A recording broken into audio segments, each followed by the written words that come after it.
Bonjour, je suis Isabelle, docteur en pharmacie et je suis ici pour vous parler de l'utilisation des huiles essentielles dans les tracas du quotidien qui nous pourrissent la vie. Aujourd'hui, les huiles essentielles vont nous accompagner lors du moment difficile qu'est la fin de vie d'un proche ou d'un patient, à domicile ou en établissement de soins palliatifs. Dans le cadre de la fin de vie, il faut créer un lieu où la personne peut se retrouver sur le plan affectif et émotionnel grâce aux huiles essentielles qui vont créer une ambiance permettant de se sentir plus à l'aise et apaisé. Au moyen d'un diffuseur d'huiles essentielles à ultrasons, on diffusera une huile ou un mélange d'huile essentielle choisi par la personne.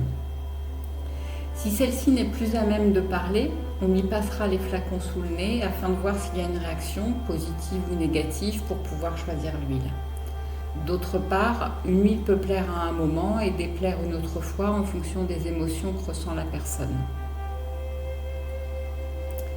Les huiles que l'on peut utiliser sont le lavandin, Lavandula exburnati, le myrte rouge, Myrtus communis de chémotype myrténal, l'orange douce zeste, Citrus sinensis, le pamplemousse zeste, Citrus paradisi, le géranium rosa, Pelargonium graveolens roseum, le petit grain bigaradier, Citrus aurantium suspecies aurantium feuille, la camomille noble, Camemelum nobile, contre l'anxiété, la verveine citronnée, Lipia citriodora, contre la frustration et les angoisses, l'ilang-ilang, Cananga odorata, contre la douleur physique et psychique, le néroli, Citrus aurantium, Suspecies aurantium fleur, contre la panique face à l'inconnu.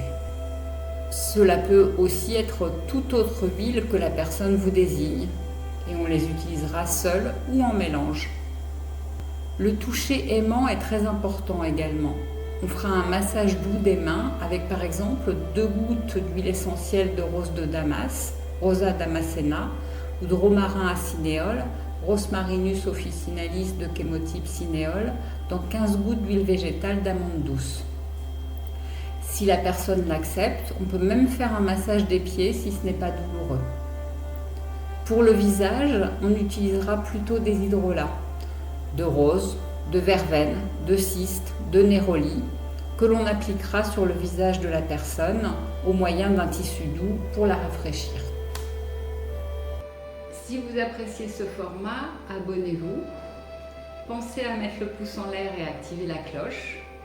Merci pour vos commentaires. N'hésitez pas à me faire des demandes spécifiques pour de nouvelles vidéos. À bientôt!